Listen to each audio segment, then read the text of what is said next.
Challenge দিয়েও টাইগারদের হারাতে পারল না সালমান আলী আগারা। আগের দিন বলেছিলেন 260-70-এর মধ্যে টার্গেট থাকলে ম্যাচ জিতবে তারা, তবে সেই চ্যালেঞ্জ দিয়ে নিজেরা এবার পড়ল বিপাকে। বাংলাদেশের দেয়া 268 রানের টার্গেটে ম্যাচ হারতে হলো পাকিস্তানকে।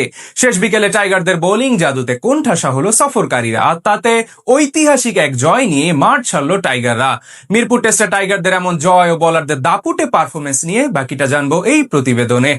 পঞ্চম দিন সকালে দ্রুত রান তোলার পরিকল্পনা নিয়েই মাঠে নামে বাংলাদেশ, তবে দ্রুত রান তুলতে গিয়ে উইকেটও হারাতে হয়েছে। শুরুতেই ফিরে যেতে হয়েছে মুশফিককে। হাসান আলীর অফ স্টাম্পের বাইরের বল মিড অফের উপর দিয়ে খেলতে গিয়ে ক্যাচ তুলে দেন এই ব্যাটার। 37 বলে 22 রান করে ফেরেন মুশফিক। খানিক বাদে রিভিউ নিয়ে বেঁচে যান লিটন দাসও। বল ব্যাটে লাগলেও আম্পায়ার আউট দিলে সেটাকে লিটন চ্যালেঞ্জ জানান, আর ফলটাও যায় টাইগার এই ব্যাটারের পক্ষে। যদিও সুযোগ পেয়েও খুব বেশিক্ষণ থাকতে পারেননি লিটন। ফাইন লেগে হাসান আলী দারুণ এক ক্যাচ নিলে লিটন ফিরতে হয় 11 রান করে। এরপর মিরাজকে সাথে নিয়ে ব্যক্তিগত শতকের দিকেই এগোচ্ছিলেন শান্ত। যদিও ব্যক্তিগত কীর্তির থেকে দলের রান বাড়ানোর দিকেই বেশি নজর ছিল টাইগার দলনেতার, কিন্তু শেষ পর্যন্ত আর শতক পাওয়া হয়নি। নোমানের বলে রিভার্স সুইপ করতে গিয়ে 87 রানে ফিরে যান এই ব্যাটার। দ্রুত রান তোলার চেষ্টায় থাকা মিরাজকেও ফেরান নোমান। 27 বলে মিরাজ আউট হন 24 রানে। এরপর তাসকিনের ব্যাটে কিছু রান এলে দলীয় 240 রানে ডিক্লেয়ার দেয় বাংলাদেশ। পাকিস্তানের সামনে ছুড়ে দেয় 268 রানের লক্ষ্য। অধিনায়ক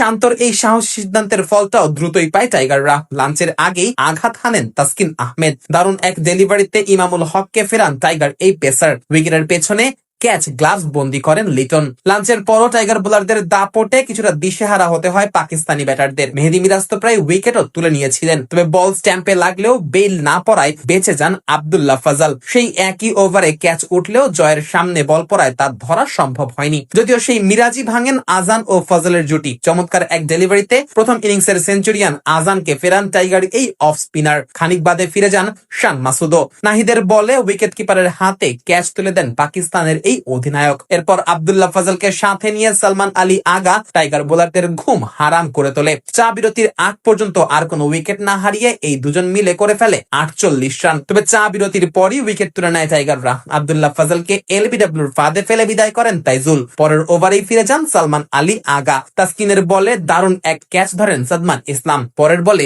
রিভিউ নিয়ে বেঁচে যান মোহাম্মদ রিজওয়ান। এরপর রিজওয়ান ও সাউথ শাকিল মিলে ক্রিজে থাকার চেষ্টা করেন, কিন্তু নাহিদ রানার গতির সামনে থামতে হয় এই দুজনকেই। সাউথ শাকিল ক্যাচ তুলে দেন উইকেট কিপার লিটনের হাতে, আর রিজওয়ান তো নাহিদের গতি বুঝেই উঠতে পারেনি।